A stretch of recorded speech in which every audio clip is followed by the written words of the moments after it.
40. I was an Amish husband who hid an affair child until my funeral plans began. The funeral director asked me how many children I had, and for the first time in 31 years, I almost told the truth. I was sitting in a small office in Lancaster, 68 years old, with a pain in my chest that the doctor said would not improve. Rebecca was in the waiting area, turning the pages of a magazine she could not read because her glasses were in the buggy. And this English woman behind the desk, someone I had never met, looked at me with a polite smile and asked me to list my surviving children for the obituary draft. I said 4. The number came out the way it always had, but my hand, resting on my knee beneath the desk, opened and closed around nothing, the way it used to when I was telling a lie I had not yet rehearsed. I need to go back more than 3 decades to explain why that question nearly broke me open in a room that smelled like carpet cleaner and sympathy. In the spring of 1994, I was 37. Rebecca and I had been married for 14 years. We had 4 children, 2 boys and 2 girls, and a farm that produced just enough to keep us honest. I was a furniture maker by trade, which meant I spent 3 days a week delivering pieces to English shops in the surrounding towns. Most Amish men in our district did not travel alone so frequently, but our bishop, Eli Stoltzfus, had known my father, and he trusted me. He said Joseph Lapp was steady. That was the word he used, steady. I believed it about myself. I had no reason not to. The English shop where I delivered most of my tables and bedroom sets was owned by a woman named Diane Corbett. She was 34, divorced, and she ran the business out of a converted mill building near Strasbourg.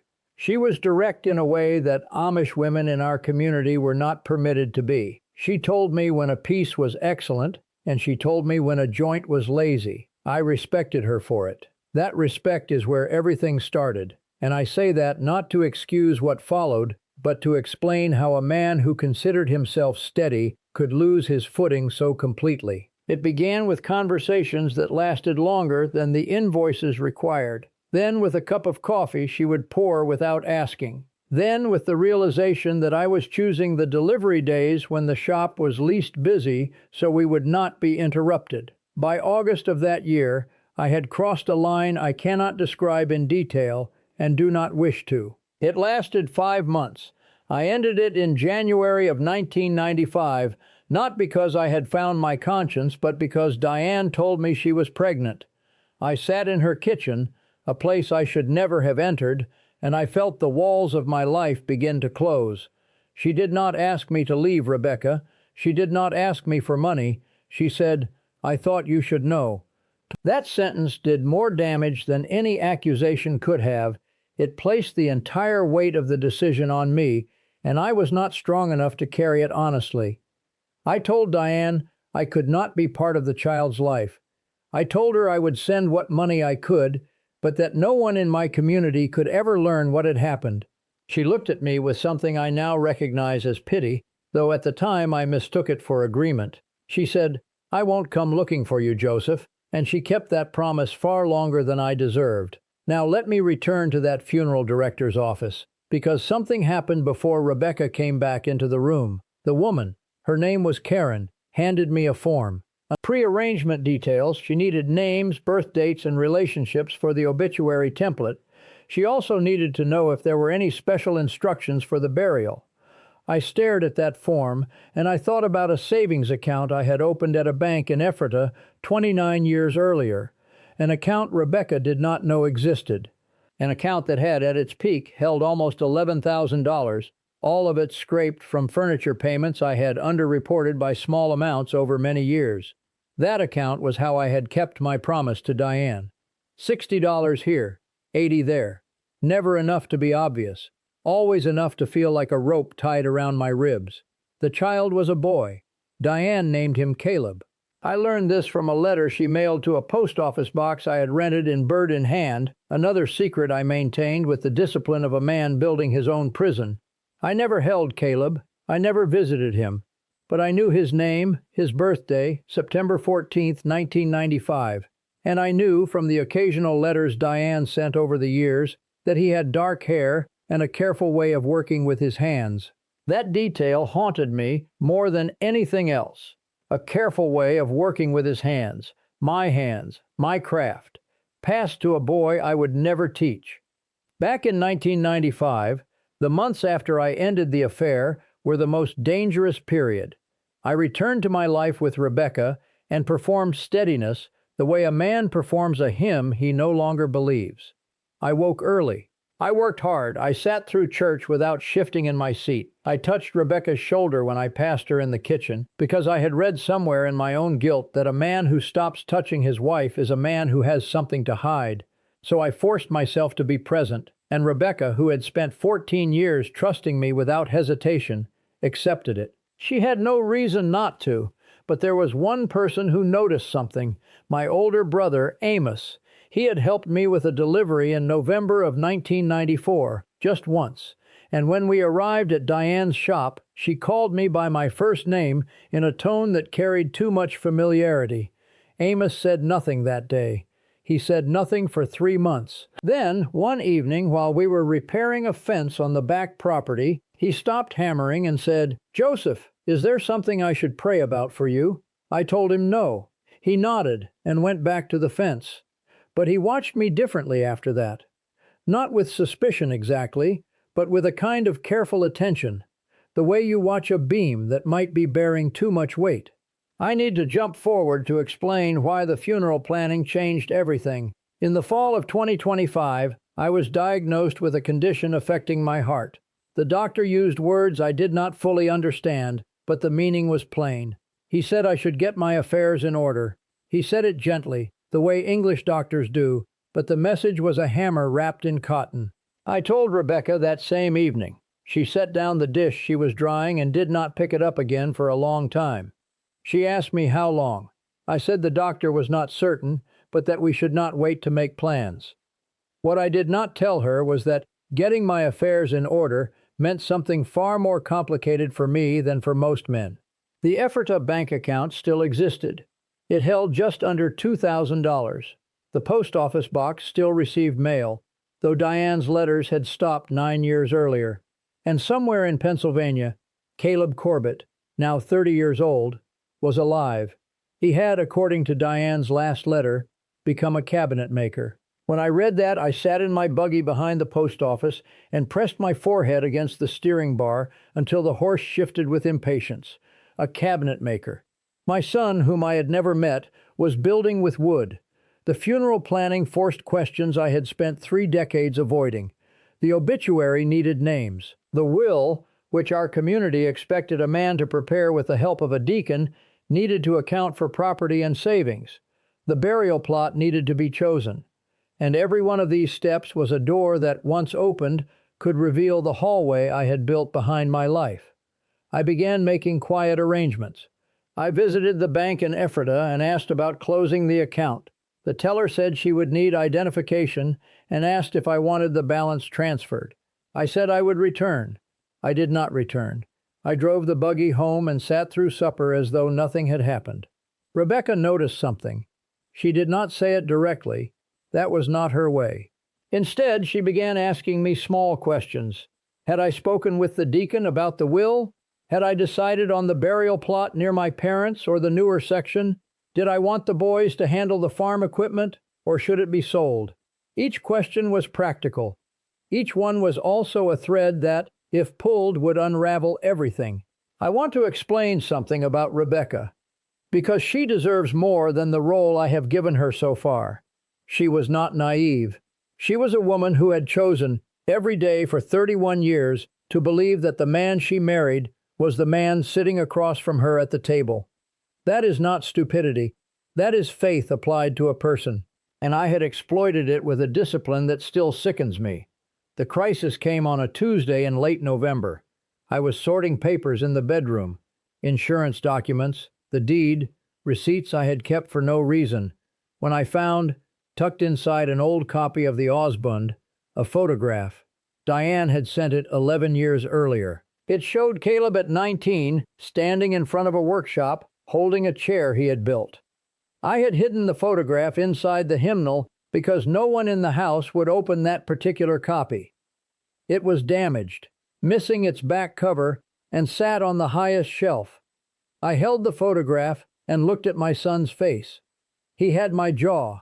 He had my father's posture. And he was holding a chair with joints I recognized because I had taught those joints to no one. He had learned them on his own, or from someone else, but the result was the same. It was my work, living in hands I had never touched. Rebecca walked in. I heard her footsteps too late.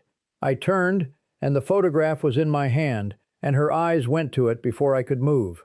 She said, "Who is that?" I said, "It was a customer's son." I said it with the steadiness that had carried me for 31 years. But Rebecca looked at the photograph, then at me, and something in her expression shifted. She did not accuse me. She simply said, "He looks like your father," and left the room. That night, she did not speak during supper. She did not speak while cleaning the kitchen. She went to bed early, and when I came into the room, she was facing the wall. I lay beside her and listened to her breathe, and I knew, with the certainty of a man whose beam has finally cracked, that she had not believed me. 3 days passed. Rebecca resumed her routine, but there was a new quality to her silence. It was not anger. It was something worse. It was the silence of a woman reassembling 31 years of small inconsistencies, the bank trips I explained too carefully, the deliveries that took an hour longer than they should have, the months in 1994 when I stopped singing during evening devotions. I went to Amos. I had not spoken to my brother about this in 3 decades, but I went to his workshop and I told him everything. He listened without interrupting. When I finished, he set down his tool and said, "How long has Rebecca known?" I said she did not know. He said, "Joseph, she has known something was wrong for 30 years. She chose not to name it." That is not the same as not knowing. That sentence dismantled me more thoroughly than any confession could have. Amos asked me what I intended to do. I told him about the funeral arrangements, the obituary, the will. I told him that when I died, the Ephrata account would be discovered. The post office box would eventually be opened or abandoned. Caleb existed in records that could surface, and Rebecca would learn the truth not from me, but from a banker, a lawyer, or a stranger. Amos said, "Then you tell her before the ground does." I spent 2 weeks preparing, not preparing words, there are no correct words for what I had done, but preparing myself for the possibility that Rebecca would ask me to leave. I was 68 years old, dying by degrees, and the woman who had washed my clothes and raised my children and sat beside me in church every Sunday for 3 decades might tell me to sleep in the barn. I accepted that as fair. I told her on a Saturday morning. The children were not home. I sat across from her at the kitchen table, and I said that I had not been truthful with her, and that what I was about to say would hurt her in a way I could not repair. Then I told her about Diane, about the 5 months, about Caleb, about the bank account, about the photograph in the hymnal, about 31 years of silence. Rebecca did not cry. She did not raise her voice. She asked me 4 questions, each one precise. How old was the boy? Did I love that woman? Did I send money? Did anyone else know? I answered every question honestly. When I said Amos had known something was wrong since 1994, her expression changed, not toward me, but toward the realization that she had been the last to hold what everyone else had suspected. She stood, put on her coat, and walked outside. I watched her through the kitchen window. She walked to the fence line and stood there for almost 40 minutes, looking at the field where our children had played. I did not follow her. I understood that the distance between us in that moment was not something I had the right to close. When she came back inside, she said one sentence, "You will write to that boy." I did not expect that. I had expected anger, grief, conditions, silence. I had not expected her to think of Caleb first. I wrote the letter that evening. It took me 4 hours. I explained who I was. I explained that I had not been brave enough to be his father. I explained that I was dying and that I did not want to leave the world without telling him the truth. I included my address. I did not include a request for forgiveness because I did not believe I had the right to ask for something I had not earned. Caleb wrote back 3 weeks later. His letter was short. He said his mother had told him about me when he was 16. He said he had driven past our farm once, 7 years ago, and sat in his truck at the end of the road for 20 minutes before leaving. He said he did not know what he wanted from me, but he was willing to meet. We met at Diane's old shop, which was now a bakery. Rebecca did not come. Caleb sat across from me, and I saw my hands at the ends of his arms. We did not embrace.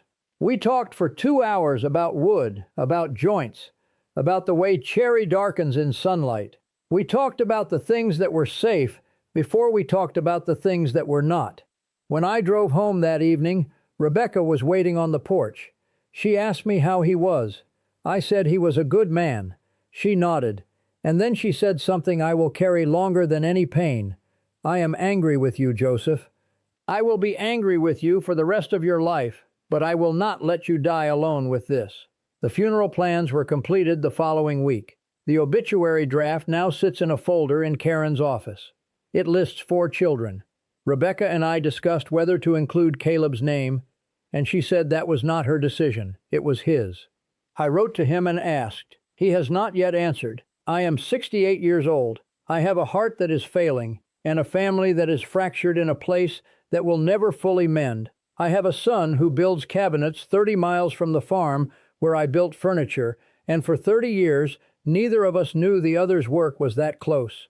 The Osbund with the missing back cover is still on the highest shelf in the bedroom. The photograph is no longer inside it. Rebecca moved it. I do not know where. I did not ask. Some things, after 31 years of taking what was not mine to take, I have learned to leave in someone else's hands.